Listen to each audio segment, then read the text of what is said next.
ვარშავაში ფეხბურთში ევროპის ჩემპიონატის შესარჩევი ეტაპის კენჭისყრა გაიმართა საქართველოს ნაკრებს დაპირისპირება ნაცნობ მეტოქეებთან ლატვიისა და საბერძნეთის გუნდებთან მოუწევს. გარდა ამისა, ჯვაროსნები ხორვატიის, ისრაელის და მალტის ნაკრებებსაც დაუპირისპირდებიან. უკრაინა პოლონეთში გასამართი ტურნირის წილისყრის შედეგებს უკვე აფასებენ მწვრთნელები და ფედერაციის ხელმძღვანელები.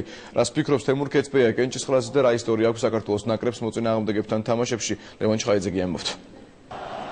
ვარშავაში გამართულმა კენჭისყრამ საქართველოს ნაკრების მეტოქეები გამოავლინა.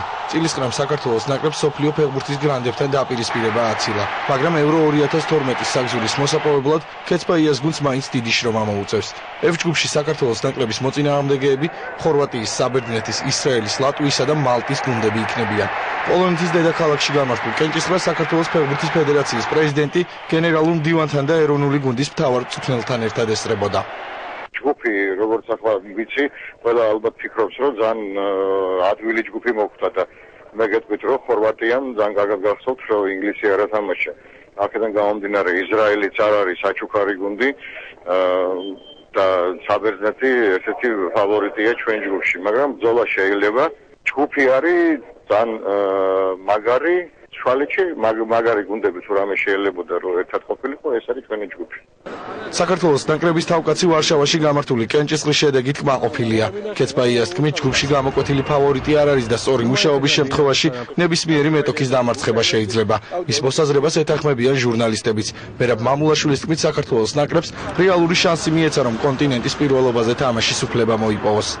ჩვენთან ახლა არ არის ესეთი გუნდები, რომლებიც ფავორიტები არიან, არიან ფავორიტები კროატიის ნაკრები და საბერძნეთის ნაკრები, მაგრამ ვეცდებით რომ მოვიგოთ და თუ არის იმის საშუალება რომ გავიდეთ, რატომ არა, მაგრამ ეს იმას ამის ახლა აქამდე იმაზე იყო ლაპარაკი, რომ უკვე გუნდს რაღაც 2 წელიწადია თამაში არ მოუგია და ცოტა რომ ნელ-ნელა უკვე გუნდმა დაიწყო შედეგებს რომ მიაღწიოს და ახლა ეგ იმაზე რომ დავიწყოთ ლაპარაკი თუ არ გავოდით, ეს იქნება კატასტროფა და რაღაცა, ესეც მე მგონი არასწორი ის იქნება, რა ქვია, შეფასება ამ ჯგუფის. ამ ნაკრების ძალიან კაი ფეხბურთელები არიან. ასე ჯგუფი საქართველოს კარგახანია არ ქონია. ფინანსურად წამგებიანია, მაგრამ რაც თავარია სპორტული თვალსაზრისით არის ძალიან საინტერესო.